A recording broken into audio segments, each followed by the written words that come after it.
Okay, let's go to how is zinc absorbed. So first thing, we said this a moment ago, it requires stomach acid. So in the stomach itself, the stomach parietal cells produce acid. This in turn helps free the zinc up from the protein source that's being consumed. And then it's absorbed down lower in the duodenum and the jejunum areas of the small intestine. So zinc absorption happens in those areas. Now, there are some things that can impact either zinc absorption, or they can also impact how zinc works in the body, and that's largely medications, right? Medications that interfere. And one of them, as I mentioned earlier, the antibiotics interfere with zinc absorption. I'm sorry, antacids interfere with zinc absorption because the primary premise of them is they block acid. We also, so this happens as a blockage of absorption. It interferes with the absorption of zinc from the food that you consume. But we also know that diuretics, ACE inhibitors, and ARBs, these are all blood pressure medications, can deplete zinc. Some of them reduce our ability to absorb zinc. Some of them reduce the ability for zinc uptake into cells. Some of them cause excessive zinc loss through the urine, like diuretics, cause a depletion of zinc through the kidneys. We know that estrogen-based medicines, so women that are taking hormone replacement therapies, HRTs, young ladies that are taking estrogen for their cycles, or they're taking it as a birth control method, these estrogen-based medications can interfere with zinc metabolism. We know this about estrogen specifically, but think also about all the things that mimic estrogen, like certain chemicals, pesticides, plastics. A lot of this stuff is found in cosmetics, ladies. So you're being over bombarded with estrogen-based mimicking chemicals, and this is going to have a major effect on zinc. And zinc plays, again, such a huge role in so many different functions, as we've been talking about. We also know that steroids deplete zinc. So if you've been injected with a steroid, or you take a corticosteroid, specifically corticosteroids are the ones that deplete zinc, among other nutrients. And we know antibiotics can also deplete zinc as well. So if you're on any of these medications for any great length of time, what's the theme of the day? Measure your zinc. It's easy to do. Draw the blood. Look, I'm not a fan of serum testing, but this is something your insurance will cover. Measure your zinc, your serum levels, and ideally, you know, the range is 60 to 120. If we're erring on the side of caution, push for 80 or higher.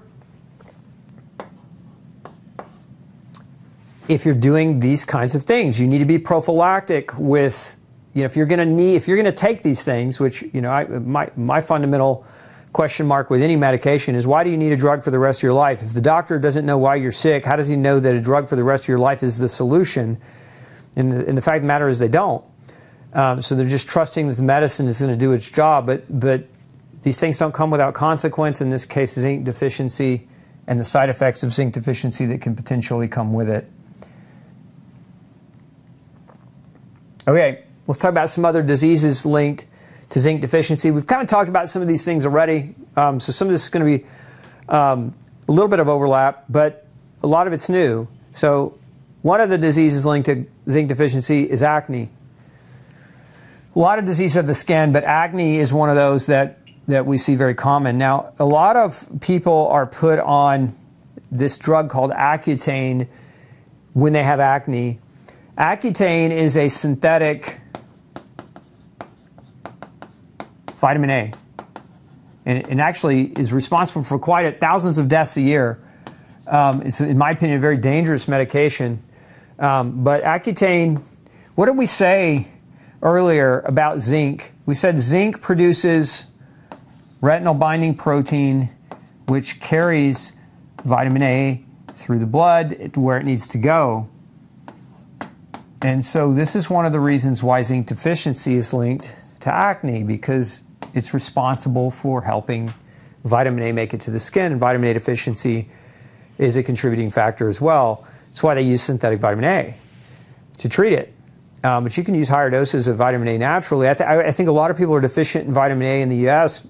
Specifically, and in the UK and in the European Union, because organ meat is no longer a major food group, and so low-fat diets are so popular. So vitamin A is a fat, and you don't get vitamin A in rich quantities from a low-fat diet and a low animal diet. Most of the vitamin A is in our animal meats. Don't confuse vitamin A with carotenoids or keratin. Beta-carotene is pre-vitamin A or pro-vitamin A. It's not the same thing. Your gut has to take carotenoids and turn them into vitamin A, and that's not done at a highly efficient rate. So you actually need vitamin A, not just pro-vitamin A, and that comes from animal fat and organ meat, which most people are avoiding because they've been told it's unhealthy for them. So we have an epidemic of acne that's being treated with a synthetic vitamin A when you can just change your diet, right? And we are all told to eat a bunch of cereal because it's nutritious and great for you, but it depletes your zinc and causes vitamin A deficiency and leads to acne anyway. Hopefully you make that connection. We also see eczema and dermatitis. As I showed you earlier, those are also illnesses associated with zinc deficiency. Night blindness, as we mentioned, that has to do with the vitamin A.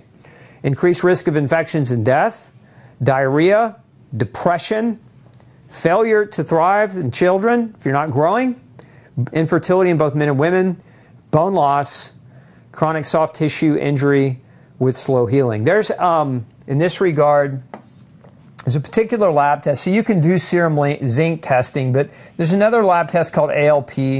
That stands for alkaline phosphatase. It's not a great marker for zinc, but it comes with a regular chemistry blood test. And sometimes you get lucky and you pick it up. But if your ALP is low, if you have a low ALP, this could mean your zinc is low. And so keep that in mind too. If you ever get a blood test that comes back and your alkaline phosphatase or ALP is low, and your doctor says, oh, there's nothing wrong, that's normal. I get this all the time. People bring me in their ALP result, it'll be low, and their doctor told them, oh, it's not a problem, no, don't worry about it. And then we go on to test them more extensively, and they have zinc deficiencies. So, if that ever happened to you, ask your doctor to measure your zinc too. And then down here we got chronic soft tissue injury with slow healing. So if you've got one of those sprain, strain injuries, it's just not healing, you've been out for months and months and it's just not recovering, you need to suspect zinc as a potential possibility for being problematic here.